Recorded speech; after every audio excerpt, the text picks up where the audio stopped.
can study what they did and improve on it. And Jason, I'm coming for you.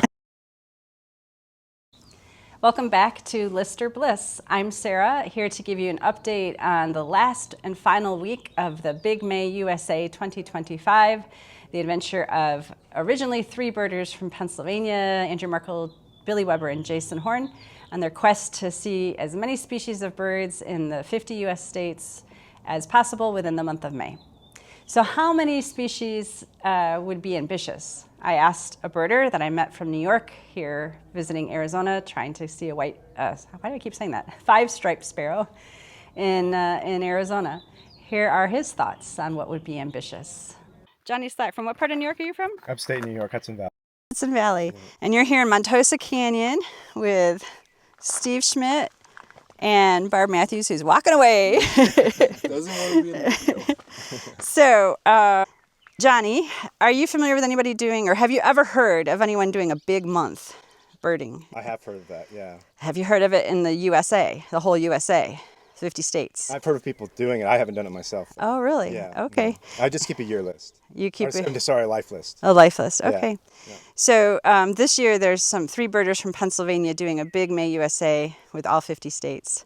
It's Andrew Markle, Billy Weber, and Jason Horn, all from Pennsylvania, and they have a goal to see a lot of species. What do you think would be a big accomplishment for the month in the USA?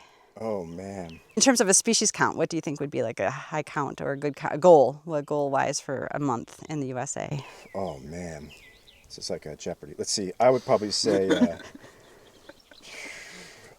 I mean, if you can get like, if you can get like 400, that would be amazing. Oh, thank you. So I think their goal is, they have till the end of May. I think their goal is and was originally 700. I think they hit 640 yesterday. Yeah, I'm just about to hit 640 with 10 years of birding, so ABA. ABA, yeah. Cool. I'm not, maybe I'm a little bit slower. They hit 500 in 2 weeks. In 2 weeks of birding in the U.S., they hit 500, which is crazy. Steve, what do you think? About the big month? Yeah.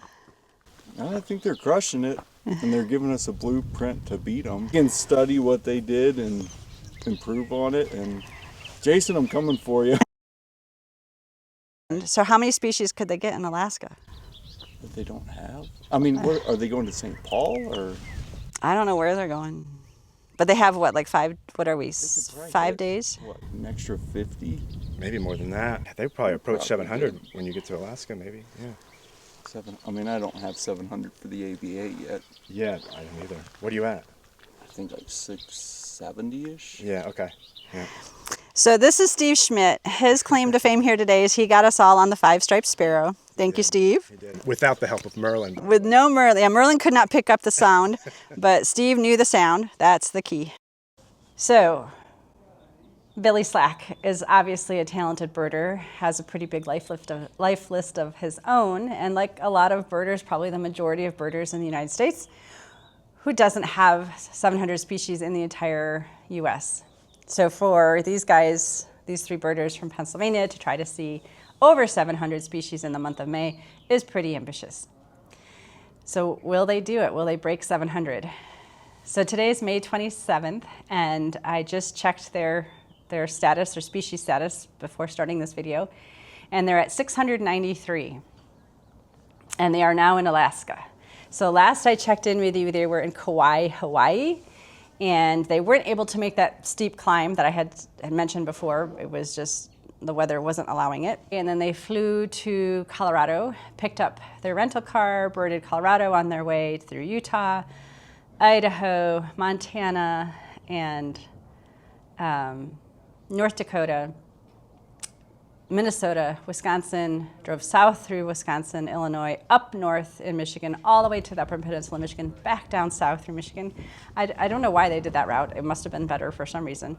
They were able to get yellow rail in Michigan and the Kirtland's warbler in Michigan, so that's good. But the entire time they drove basically from Colorado, that whole route, Utah, Idaho, Montana, Minnesota, Wisconsin, Michigan, all the way then through Ohio, New York. They completely missed getting any birds in Pennsylvania, which I thought was shocking. They didn't pick up any birds in Pennsylvania. Of course, they drove through the night.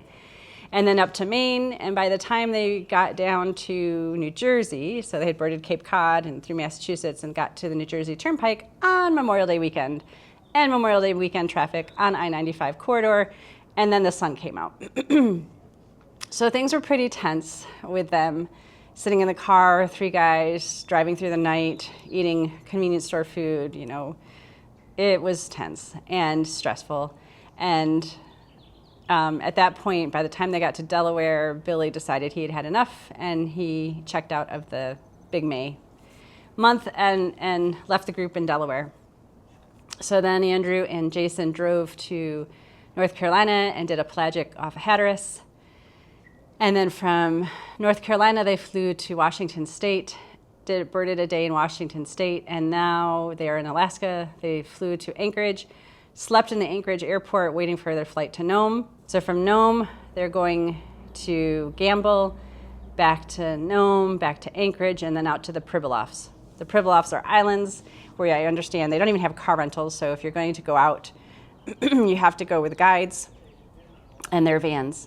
So a few birds they missed. In Arizona, I know they missed the elegant trogon and the buff-colored nightjar. They missed a few state-named warblers, the Connecticut warbler, the Kentucky warbler, the Louisiana water thrush, and worm-eating warbler. Let's see, they still need gyrfalcon. They will get a lot of birds in Alaska, so I don't think they're going to miss 700, but how far will they break it? How far over 700 will they go? They still need rusty blackbird, Bohemian waxwings, bowax, I guess. So there's lots of birds they can still get. And then they're on their way back out of Alaska. They have one last day before the end of May 31st to finish wrapping up in Washington State. So that's quite a few birds. A lot of miles. I'm sure a few hairy flights and hairy driving conditions. I don't think they got any speeding tickets. I don't think they had any flat tires to deal with. I mean, can you imagine doing a road trip just with a friend, a good friend, for 4 days across the country? You find out what your friends are like. You get to know somebody really well. Imagine doing it for a month and sleeping in your car, driving through the nights and trying, you know, the clock is ticking and you've got to get all these birds. So, will anybody ever try to do this again? Would anybody be wild enough? I mean, what is the word to describe it? Would you try and do it? Let me know in the comments if you think sounds like something you would want to do. And now you can see their itinerary. They've shared their trip report, so you can actually see exactly where they went, the days they were there, and so if you want to try replicate it or surpass it. The map has been routed, at least what they did, and makes me want to go to Alaska. That's what I can say at this point. I really want to go to Alaska. So well done, guys. Hopefully we can check in soon with you after you've recuperated from this, and get your thoughts on the whole experience and what's next for you. How do you come back from that? All right. Thanks for watching. Until next time, stay well and good birding.